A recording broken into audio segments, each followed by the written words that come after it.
xildhibaan Bile Cabdi Goohe oo ka tirsan golaha wakiilada Soomaaliland ayaa deeq biyo oo gaadhaysa 13 booyadood soo gaarsiiyay deegaamadii laga soo doortay ee ku yaala gobolka Saraar. Deeqdani biyaha oo la gaarsiin doono deegaamada kala duwan ee biyo la'aanta xooggan ka jirtay gobolka Saraar ayaa waxa halkaasi ka warbixiyay injineer Xasan Bood Cadde iyo injineer Maxamed Cali Cawil. Waxaan halkan ku wareejinayaa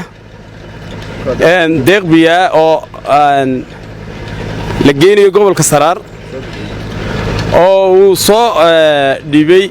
oo igu soo wakiishay xildhibaan Bile Cabdi Goohe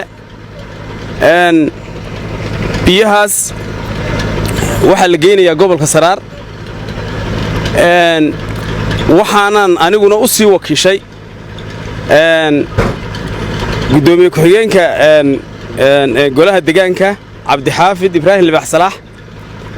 oo aan doonayo isaguna sidii aniga la soo wakiishay inaan aniguna u sii wakiisho oo sida loo kala dhiban yahay oo gobolka u gaarsiiyo wixii ugu daran meelaha ugu daran waxaanu soo faray ma noqonayso deeqdii ugu dambeysay ee aan soo dhiibo 10 cisho ka bacdina inta in leeg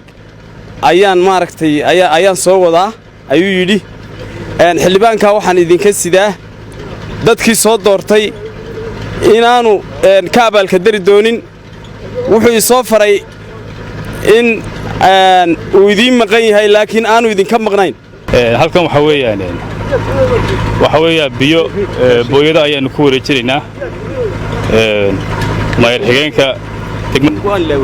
booyadahan oo tiradoodu dhan tahay 13 booyadood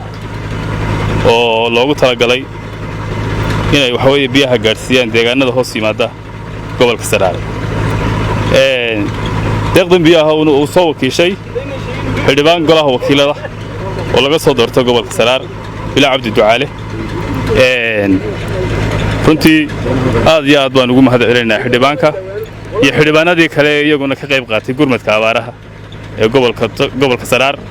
aad iyo aad bay mahadsanyihiin dhammaantood waana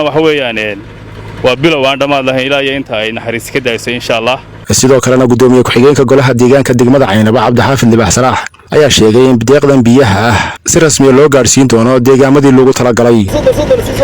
maanta waxaan joognaa Burco waxaan runtii ka gudoomay Xasan Cabdilaahi Cali Xasan Bood Cadde booyada biyaha oo soo wakiishay xildhibaan Bile Cabdi Ducaale Bile Cabdi Goohe runtii maadaama uu yahay xildhibaan ka mid ah xildhibaanada golaha wakiilada ee waliba guddiga joogtada ka mid yahay waxa weeye xildhibaanada qaranka shaqada adag u haya aan socon karaynin way hayd inuu isagu soo kaxeeyo oo uu gaarsiiyo goobaha uu isagu u asteeyay uu gaarsiiyo anaguna insha Allah biidnillaahi kariim maadaama aan ahay xogaalkii gobolkan ahay inaan halka xildhibaanku u soo asteeyay si toos ah u gaarsiin doono biidnillaahi kariim aan runtii darawalada iyo qolada booyadaana toos u amri doona haddii la ka dhigo inay booyadaha biyuhu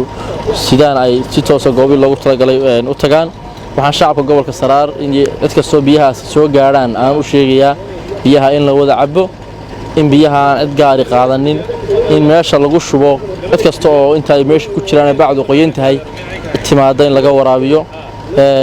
insha Allah biidnillaahi kariim shacabka inta safaraya xildhibaankana waxaan leeyahay aad iyo aad baad u mahadsan tahay shacabkaaga u soo dadaal biidnillaahi kariim annaguna runtii waxaan naga go'an cid kasta oo waraabinaysa oo biyo siinaysa guud ahaan gobolka Saraar iyo tuulo kamid ah qofkii hal booyad ugu deeqaya inaanu soo dhaweyno inaanu ka gudoono. Jaamac Bood Cadde warbaahinta qaranka Soomaaliland Caynaba.